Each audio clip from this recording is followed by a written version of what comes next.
Hello guys, welcome to my mini blog. म चाहिँ काममा जाँदैछु अनि आजको मौसम चाहिँ यस्तो बब्बाल छ साथीहरू। धेरै दिनपछि यस्तो चिसो भएको थियो। हिजो पानी परेको थियो, आज चाहिँ यस्तो राम्रो मौसम छ, चिसो आनन्दको। यो चाहिँ म बस्ने गाउँ हो। यहाँ चाहिँ सुनसान छ लगभग। टोक्यो भने पनि त्यस्तो भिडभाड छैन कि। जस्तो अब सिटीमा त हुन्छ कि अलि भित्र, हामी चाहिँ अलि धेरै गाउँमै छौँ। अनि यस्तो राम्रो छ, यहाँ चाहिँ शान्त छ। मलाई चाहिँ यस्तो शान्त लास्टै राम्रो लाग्छ कि काम गर्ने ठाउँमा यस्तो भिडभाड मान्छे देख्दा वाक्क भएर यता शान्त हुन्छ अनि बस्न चाहिँ मजा आउँछ यस्तो गाउँघरमा। ल म चाहिँ काममा हिँडेको, बाई। म चाहिँ ट्रेनबाट झरेँ। यहाँ चाहिँ लास्ट भिड हुन्छ कि बिहान। ओ माई गड, बिहान चाहिँ लास्टै भिड हुने कि सबजना काममा जान्छ, हतार हुन्छ नि त। मान्छे कति धेरै हो यहाँ।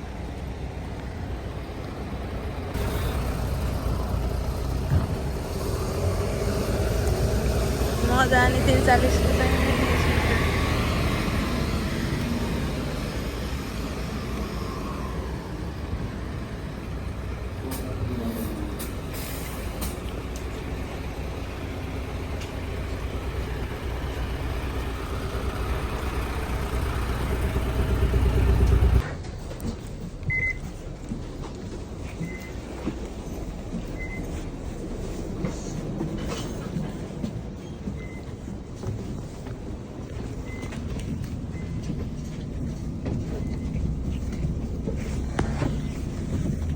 साथीहरू, म त ट्रेनमा नि दाएर आमामा 4-5 स्टेसन अगाडि बल्ल बिउजेको के छ्या।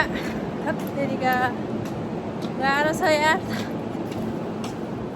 दौडिँदै अब यहाँ 2-3 मिनट पछि रहेछ चढ्ने ठाउँ। निन्द्राले पनि गर्नु गर्यो आज त।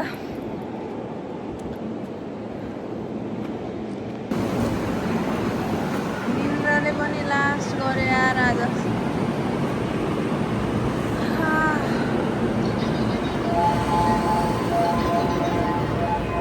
साइकलमा जाँदैछु म चाहिँ पानी लिन। पानी प्लस अलिअलि सामान किन्न छ, तरकारीहरू। अनि जाँदैछु। अहिले चाहिँ पानी पर्न लाएको भएर यस्तो गरेछ कि कालै आकाश,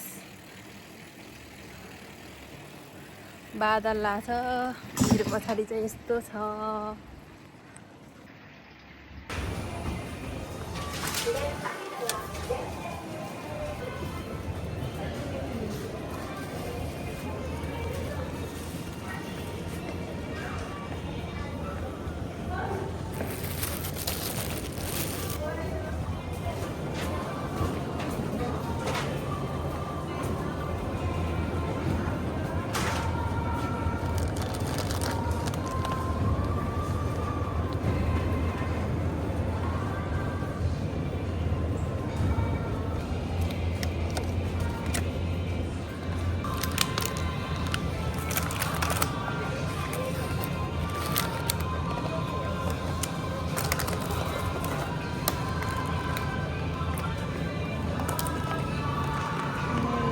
चाहिँ 7 बज्न लागिसक्यो। उज्यालै छ के।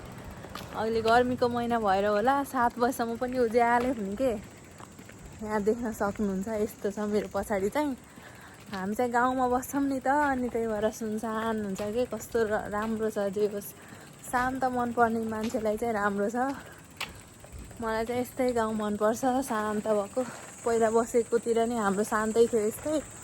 अहिले हामी नयाँ ठाउँमा सरेछौँ, त्यो यता पनि अहिले गाउँ नै छ कि एकदमै।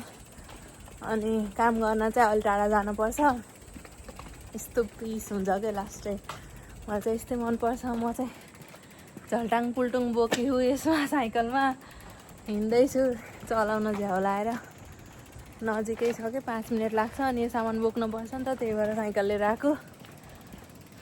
ल बाई। यस्तो राम्रो बिल्डिङहरू छ कि यहाँ त। यति राम्रो घाँसहरू छ। हामीले घरतिर भएको भए बाख्रालाई काटेर खुवाउँथ्यौँ।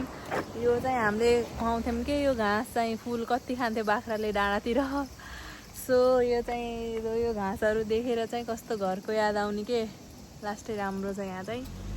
यहाँ खोलामा चाहिँ माछाहरू छ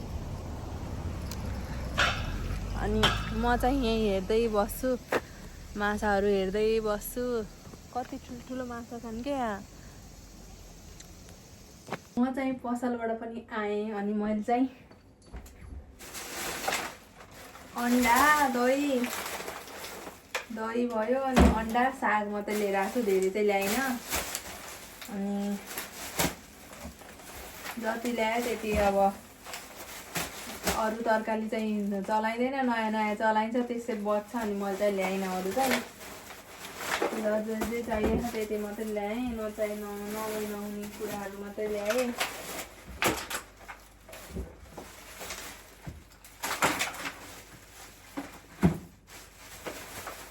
अन्डा चाहिँ सस्तोमा पाइन्छ क्या, अहिले 250 पाइन्छ एउटा अनि 3टा ल्याएको छु।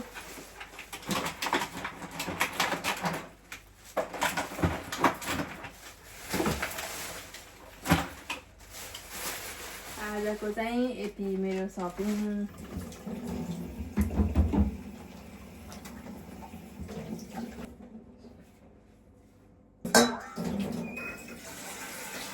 पकाएर खान पर्यो। अब करेन्ट होइन सिन, साँच्चै यसको नाम त सिन पो हो, सिन रामेन। नहुने कुराहरू मात्रै मनपर्छ, सबैलाई यस्तै हो, के गर्नु।